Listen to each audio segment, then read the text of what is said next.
하나님 우리를 도우심을 믿는 믿음의 성도들이 되시기를 바랍니다.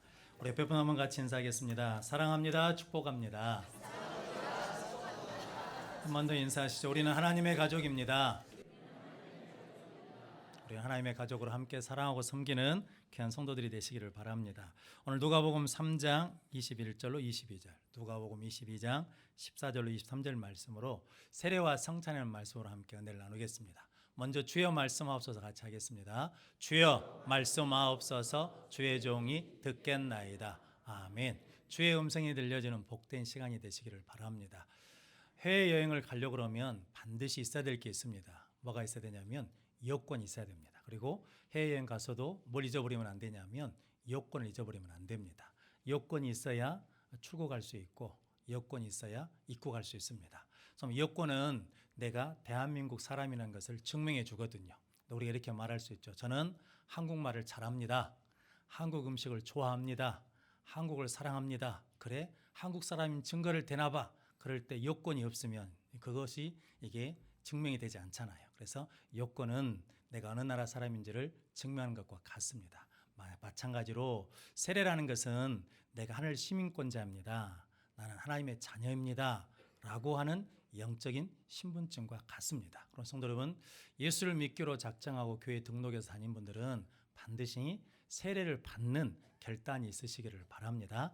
성찬은 뭐냐면 그렇게 하늘나라 시민된 자, 하나님의 자녀된 자로 우리가 살아가기 위해서 늘 나를 점검하고 결단하는 것이 성찬이거든요. 그래서 오늘 세례와 성찬 본문 말씀을 통해서 저 여러분들이 세례 받는 분들은 세례의 의미를 바르게 깨달아서 세례교인, 그리스도인으로 살아가고, 세례를 받은 우리는 다시 세례의 의미와 성찬의 의미를 새롭게 깨달아 새롭게 결단하는 복된 시간이 되시기를 바랍니다. 그래서 첫 번째 세례의 의미는 오늘 누가복음 3장 21절 22절 말씀 한번 더 같이 읽어보겠습니다.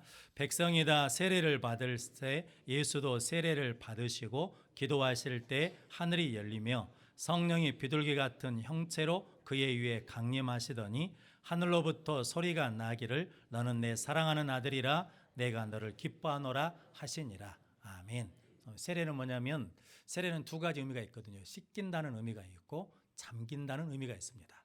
씻긴다는 의미는 뭐냐면 우리 죄를 씻어주신다는 거거든요. 그런데 다른 것으로 물이나 좋은 세제 가지고 죄가 씻어지는 것이 아니라 오직 예수 십자가의 보혈의 피로만 죄가 사함을 받는다. 씻긴다는 것을 믿고 고백하고 받는 것이 세례이고, 그리고 세례는 이게 세례 받을 때 원래 강에서 세례를 받을 때 강 속에 들어갔다 나오지 않습니까? 들어갈 때는 옛사람이 죽고 나올 때는 이제 예수 그리스도의 새 사람이 되어서 나온다라고 하는 새 생명을 얻는 거거든요. 그래서 예수 그리스도와 함께 십자가에서 내가 죽고 내 안에 예수가 사는 새 생명으로 거듭나는 것이 뭐냐면 세례거든요. 성도 여러분, 저 여러분들이 세례를 받는다라는 것은 뭐냐면 예수님이 나의 구주이시고 내 인생의 주인이십니다라고 공개적으로 고백하고 선포하는 것이 뭐냐면 세례거든요. 성도 여러분, 저 여러분들이 세례 받은 자로 또는 세례를 하나님께 주신 은혜 가운데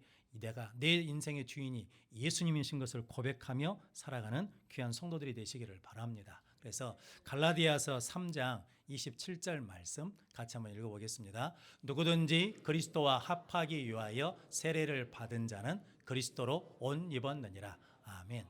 그리스도와 합하기 위하여 세례를 받은 자. 그러니까 세례는 뭐 하기 위해서 받는 거냐면 그리스도와 합하기 위해서 세례를 받는 것이고, 이제 그리스도로 옷 입고 살아간다는 거거든요. 성도 여러분들은 이제 누구 옷을 입었냐면 그리스도의 옷을 입어서 나는 그리스도의 사람입니다. 나는 그리스도께서 사신 것처럼 사는 사람입니다라고 증거하는 삶을 사는 거거든요. 이게 알렉산더 대왕 일화가 있거든요. 황제 이름이 알렉산더인데 그 군대 병사에게도 알렉산더라고 이름하는 병사가 있었답니다. 그런데 이 병사 소문이 안 좋아요.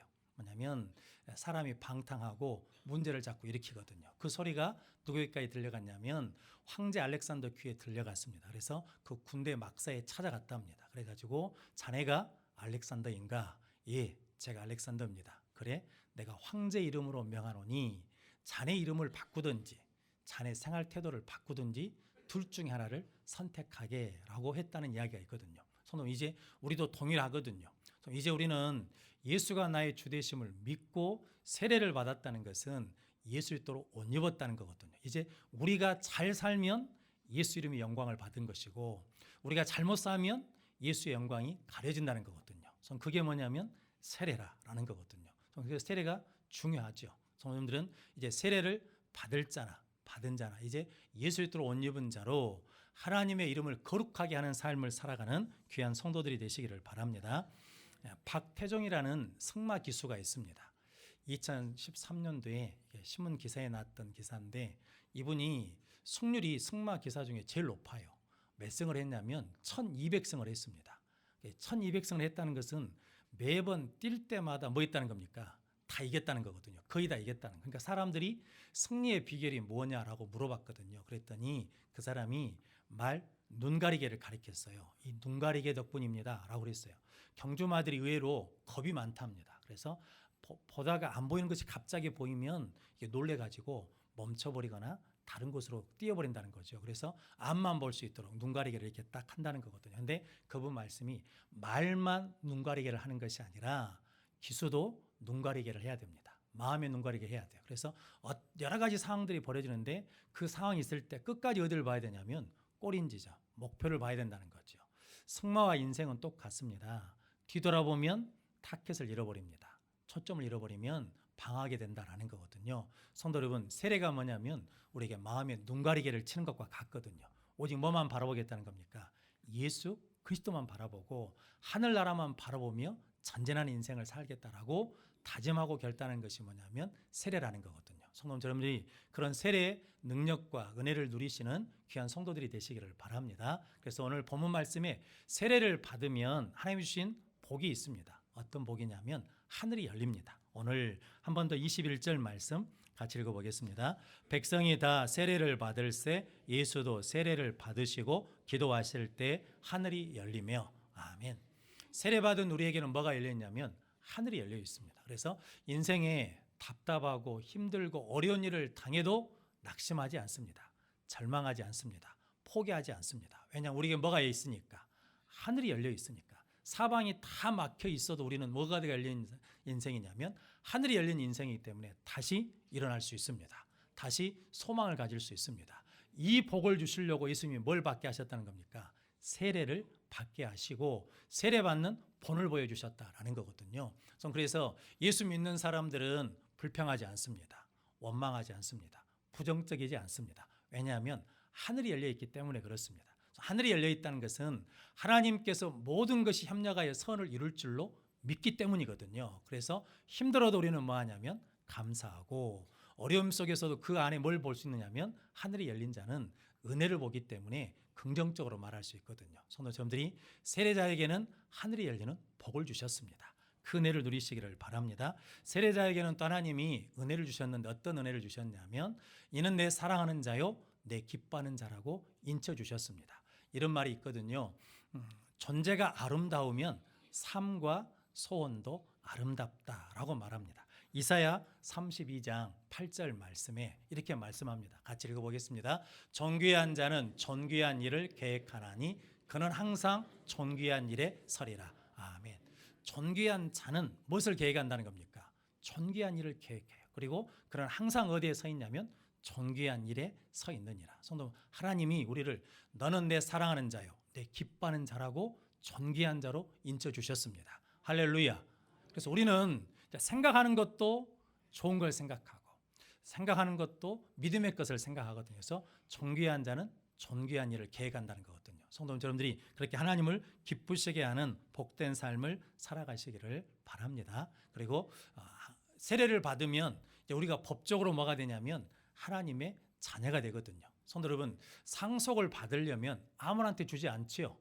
법적 자녀에게만 상속권이 있거든요. 그래서 이제 우리는 하나님의 소유, 그리스도의 것이 되었기 때문에 아브라함의 영적인 자손이 되어서 아브라함에게 주셨던 그 기업과 은혜를 누릴 수 있습니다. 즉 뭐냐면 하늘의 기업을 유업으로 받을 수 있는 자격을 갖게 되었거든요. 그래서 우리는 이제 뭐라고 고백하냐면 하나님 나는 부유한 자입니다라고 고백하거든요. 성도 여러분, 예수 믿는 사람은 돈이 많아서 부유한 게 아닙니다. 성도 여러분, 지위가 높아서 부유한 자가 아니라 하나님 나라의 기업을 유업으로 받은 자이기 때문에 부유한 자인 줄로 믿습니다. 그 복을 누구에게 주셨냐면 세례받는 자에게 주셨다는 거거든요. 그래서 성도 여러분, 세례는 하나님의 뜻에 순종하는 것입니다. 세례는 하늘이 열리는 복입니다. 세례는 하나님의 자녀로 하나님 나라를 유업으로 받는 능력을 받는 것입니다. 여러분들이 이 세례의 권능을 가지고 살아가는 복된 성도들이 되시기를 바랍니다. 두 번째, 성찬의 의무입니다. 오늘 누가복음 22장 19절로 20절 말씀 한번 같이 읽어보겠습니다. 또 떡을 가져 감사기도 하시고 떼어 그들에게 주시며 이르시되 이것은 너희를 위하여 주는 내 몸이라 너희가 이를 행하여 나를 기념하라 하시고 저녁 먹은 후에 잔도 그와 같이 하여 이르시되 이 잔은 내 피로 세우는 새 언약이니 곧 너희를 위하여 붓는 것이라. 아멘.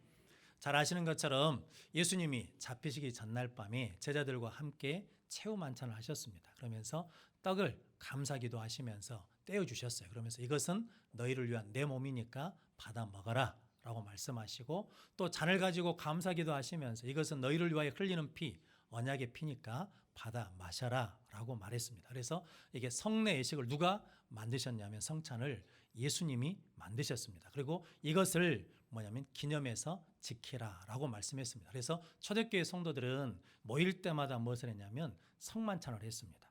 초대교회 성도들이 성만찬하는 신앙의 고백이 있는데 그게 뭐냐면 하나님 나라에 가서 맛볼 천국의 잔치를 미리 끌어다가 맛보는 그 신앙의 고백으로 이게 성찬에 참여했거든요. 그래서 성찬을 받을 때마다 이게 나중에 우리가 어디에 가서 하나님의 나라에 가서 예수님과 함께 그 성찬을 누리는 기쁨으로 받았다라는 것이고 그리고 예수님이 다시 오실 것을 기다리면서 그 성찬을 받았다라고 고백합니다. 성도 여러분, 성찬은 우리가 예수님이 우리를 위해서 구원해 주시고 하나님 이렇게 사랑해 주신 것에 대해 감사하는 것이 성찬 예식이고 그리고 예수님이 이 땅에 다시 오실 것을 기다리는 믿음으로 성찬에 참여함으로 말미암아 그때 예수님을 만났을 때 착하고 충성된 종아 아버지께 복받을 자들아 라고 영접해 주실 것을 믿는 믿음으로 살아가는 것이 성찬이거든요. 성도 여러분들이 이 성찬에 함께 참여하는 복된 성도들이 되시기를 바랍니다. 예수님은 에베소서 2장 14절 말씀에 이렇게 말씀합니다. 같이 한번 읽어보겠습니다. 그는 우리의 화평이신지라 둘로 하나를 만드사 원수된 것 곧 중간에 막힌 담을 자기 육체로 허시고 아멘. 하나님은 예수님은 화평이시라는 거죠. 그래서 둘을 하나로 만드시고 원수된 것 중간에 막힌 것을 무엇으로 하셨다는 겁니까? 자기 육체로 하셨다는 거죠. 성도 여러분, 하나님과 우리 사이에 죄의 장벽이 있었는데 예수님이 십자가에서 몸이 찢기시고 피를 흘리심으로 말미암아 그 장벽을 허셨다라는 거거든요. 그래서 이 땅에 있는 모든 장벽을 허물어 버리셨습니다. 하나 되게 하셨습니다. 그 믿음으로 참여하는 것이 뭐냐면 성찬이거든요. 근데 성도 여러분, 인간에게 장벽이 있거든요. 인종의 장벽이 있습니다. 그리고 신분의 장벽이 있습니다. 경제적인 장벽이 있습니다. 이것을 무엇으로 해결할 수 있고 무엇으로 무너뜨릴 수 있겠습니까? 성경은 오직 예수 십자가 복음밖에 없다는 것이거든요. 그것을 믿는 것이 그 믿음으로 참여하는 것이 성찬에 참여하는 거거든요. 중세 시대 때를 영적 암흑기라 그러거든요. 근데 그 당시에 가장 특징적인 게 하나 있는데 그게 뭐냐면 성직자와 평신도가 구분되어 있었습니다. 그래서 성직자들이 설교할 때 독일 사람인데 무엇으로 설교하냐면 라틴어로 설교합니다. 성도들은 못 알아들어요. 누구만 아냐면 성직자만 알아. 그러니까 성도들이 말씀을 받아도 무슨 말인지를 몰라. 그러니까 자꾸 뭐 하냐면 이게 우상 숭배에 빠지게 되는 거거든요. 그리고 뭐냐면 성경을 못 읽습니다. 성직자만 성경을 읽고 평신도들은 성경을 못 읽어요. 성찬에 참여할 때도 떡은 받아요. 그런데 잔은 성도들은 받지 못합니다. 거룩한 피를 받을 수 없다는 거거든요. 이렇게 교회 안에서 구분해 버렸거든요. 장벽을 만들었어요. 그런데 마틴 루터라는 목사님이 은혜를 받아가지고 하나님께 부름받은 모든 사람은 왕 같은 제사장이다. 만인 제사장이라 그러면서 그 벽을 그 장벽을 허물었거든요. 그때 다시 예수님의 보혈의 피가 교회 안에 흐르니까 교회가 회복되고 교회가 살아나고 부흥의 역사가 일어난 줄로 믿습니다. 그래서 우리 몸도 피가 돌다가 막히면 문제가 생기잖아요. 우리 피가 돌다가 터지면 문제가 생기는 것처럼 예수 피는 끊임없이 우리 가운데 흘러나가야 될 줄로 믿습니다. 성도 여러분, 영국의 17세기에도 어떤 이유에서인지 모르지만 교회가 부자들에게만 복음을 전했대요. 그래서 사람들이 어떻게 알고 있었냐면 교회는 있는 사람이 가는 곳, 깨끗한 사람이 가는 곳, 여유 있는 사람이 가는 곳으로 생각했다라는 거거든요. 그런 장벽이 있었어요. 그런데 요한 에슬라라는 사람이 그것이 너무 마음이 아파요. 그래서 뭐였냐면 광산에 뛰어갔답니다. 십자가 복음을 들고. 그리고 사과개짝을 싸가지고 보로 싸서 거기서 말씀을 전했거든요. 그랬더니 뭐가 무너졌냐면 그 장벽이 무너져서 영국이 17세기에 부흥하는 역사가 일어났다라고 역사라고 말하고 있습니다. 그래서 여러분 미국도 마찬가지거든요. 19세기 미국은 백인들만 교회에 와야 된다고 생각했답니다. 그래서 흑인들이 교회에 오면 안 받아주는 거거든요. 그래서 흑인 교회, 백인 교회로 이게 인종이 장벽이 생겼거든요. 그때 19세기 미국 부흥운동을 하시는 분들이 유색인종들에게도 복음을 이라는 모토를 가지고 복음을 전했거든요. 그러면서 어디까지 왔냐면 인도, 중국, 일본, 조선에까지 왔습니다. 그래서 우리나라에도 1800 말년부터 1900 초에 미국 선교사들이 와서 복음을 전해줬거든요. 그것을 선교의 시대라고 그러거든요. 성도 여러분, 예수 때의 십자가를 통해서 인종의 장벽, 신분의 장벽이 무너질 때 살아나는 역사가 일어났습니다. 성도 여러분, 그러므로 우리 한국 사회도 지역의 벽이 있잖아요. 사상의 벽이 있잖아요. 계층의 벽이 있거든요. 이것을 무엇으로 해결할 수 있겠습니까? 정치로 안 됩니다. 무엇으로 되냐면 십자가의 복음으로만 됩니다. 성도 여러분, 여러분들이 예수 십자가의 능력을 믿고 그것에 참여하는 것이 뭐냐면 성찬이거든요. 여러분들이 그 성찬의 능력으로 살아가는 복된 성도들이 되시기를 바랍니다. 성도 여러분, 그래서 성찬은 나를 위해서 살이 찢기시고 피를 흘리신 구원해 주신 하나님의 사랑에 감사하는 것이 성찬이고, 성찬을 통해서 우리 속에 있는 장벽들이 있거든요. 이것은 돼, 이 사람은 안 돼라고 하는 것들을 다 허물어 버린 것이 뭐냐면 성찬이고, 성찬을 통해서 예수를 닮아가는 것이 하나님의 은혜 가운데 거하는 능력인 줄로 믿습니다. 그래서 우리는 이 성찬의 허물어짐을, 모든 장벽을 무너뜨린 것을 우리는 매 예배 때마다 고백하고 있거든요. 사도신경, 나는 성령을 믿으며 거룩한 공교회와 성도의 교제와, 거룩한 공교회가 뭐냐면 모든 장벽이 다 무너진 보편적인 교회를 공교회라고 그러거든요. 교회 안에서는 있고 없고가 문제가 안 돼요. 교회 안에서는 이게 높냐 낮냐가 문제가 안 되는 거거든요. 그것이 뭐냐면 거룩한 공교회거든요. 이게 성찬에 참여함으로 이런 교회를 우리가 이루어갈 줄로 믿습니다. 성도 여러분, 여러분들이 성찬에 참여하여 우리 가운데 있는 모든 것 장벽들을 무너뜨리고 예수를 닮아가는 복된 성도들이 되시기를 바랍니다. 세 번째는 증인된 삶입니다. 오늘 누가복음 22장 19절 말씀 한번 더 같이 읽어보겠습니다. 또 떡을 가져 감사기도 하시고 떼어 그들에게 주시며 이르시되 이것은 너희를 위하여 주는 내 몸이라 너희가 이를 행하여 나를 기념하라 하시고. 아멘.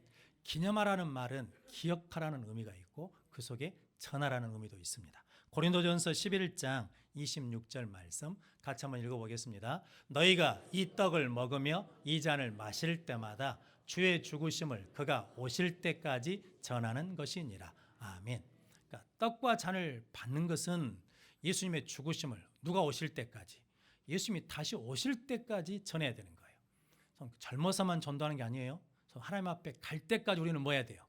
예수님이 우리의 구원자이십니다 라는 것을 전하는 증인된 삶을 살아야 된다는 거거든요. 성도 여러분, 여러분들이 그 증인된 삶을 살아가는 귀한 성도들이 되시기를 바랍니다. 세들백 교회 닉 워렌이라는 목사님이 이렇게 말씀하신 적이 있습니다. 이웃 사람이 암에 걸렸어요. 에이즈에 걸려서. 그런데 내가 치료 방법을 알고 있어. 그런데 그 치료 방법을 말해주지 않는 것은 범죄다. 그것보다 더 큰 죄는 뭐냐면 생명의 길, 영생의 길을 아는데 말해주지 않는 것이 범죄다라고 말했거든요.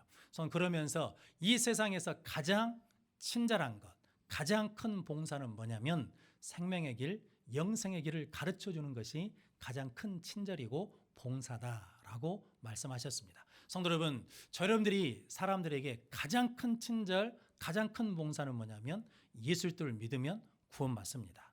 예수 믿으면 천국 갑니다라고 전해주는 것이 가장 큰 친절이고 가장 큰 사랑입니다. 성도 여러분, 여러분들이 그 은혜를 받았으니 그 은혜를 전하는 자들이 되시기를 바랍니다. 그래서 사도 베드로도 사도행전 4장 12절 말씀에 구원의 길은 오직 예수님밖에 없다라고 증거했거든요. 차나 다른 이로서는 구원을 얻을 수 없나니 차나 인간의 구원받을 만한 다른 이름을 우리에게 주신 일이 없다. 오직 예수만이 우리의 구원자이시고 예수만이 우리에게 생명이시다라고 증거했습니다. 성도 여러분, 여러분들도 이 증인된 삶을 살아가시기를 주님의 이름으로 축복합니다. 어떤 미국 사람이 프랑스 여행을 갔더랍니다. 그래가지고 기념품을 사기 위해서 골동품 가게에 들어갔대요. 그래가지고 골동품 가게에서 목걸이 하나가 있어서 싸게 사가지고 이제 미국으로 돌아가는데 공항 세관에서 이게 세금을 물리더래요. 높은 세금을. 그래서 아니 이거 싸게 산 거라고 헐값에 샀습니다. 아니요. 이거 고가품입니다. 그러면서 세금을 높게 매기더래요. 그래서 세금을 내고 이제 집에 돌아와서 도대체 뭐길래 이렇게 세금을 많이 내려간가 하면서 보석 감정사에 가지고 와봤답니다. 그래서 감정사가 감정을 하면서 놀랬으면서 당신이 와서 직접 와서 보라고 그러면서 이게 확대경으로 보여주더래요. 근데 거기 보석 뒤 목걸이 뒤에 이렇게 써져 있더라는 거죠. 조세핀에게 보나파르트 나폴레옹이, 그러니까 나폴레옹이 조세핀에게 준 이게 목걸이라는 거죠. 거기에 나폴레옹 이름이 써져 있고 나폴레옹 사인이 되어 있으니까 이게 그냥 일반 보석이 아니라 어떤 보석으로 바뀌었냐면 귀중한 보석으로 바뀌어버렸다라는 거거든요. 성도 여러분, 우리도 마찬가지거든요. 하나님께서 너는 내 사랑하는 자요, 내 기뻐하는 자라고 하나님이 인치셨습니다. 하나님의 사인이 들어갔습니다. 그래서 우리는 이제 그런 존재가 되었거든요. 성도 여러분, 그래서 이제 우리는 그 존재로 살아가야 될 줄로 믿습니다. 우리 그래서 세례받은 것에 대해서 자랑하셔야 됩니다. 세례받은 자로 살아가셔야 됩니다. 또한 우리는 하나님의 나라와 의가 담겨 있는 성찬을 함께 받는 하나님의 가족이 된 줄로 믿습니다. 그래서 우리는 형제 자매라고 부르는 거거든요. 성도 여러분, 남의 자식을 내 자식처럼 느껴지는 것, 남의 아버지를 내 아버지처럼 느껴지는 것이 어디냐면 교회 공동체거든요. 왜냐하면 우리는 하나님의 가족이니까. 할렐루야. 그 은혜를 누리시기를 주님의 이름으로 축복합니다. 그래서 이제 세례와 성찬을 통해서 우리에게 구원을 베풀어 주신 주님께 감사하고 그 주님의 구원을 전하는 복된 성도들이 되시기를 주님의 이름으로 축원합니다. 아멘. 기도하겠습니다. 거룩하신 아버지 하나님, 감사합니다. 오늘 하나님께서 우리를 불러주시어서 성례주일로 지키게 하시니 감사합니다. 세례는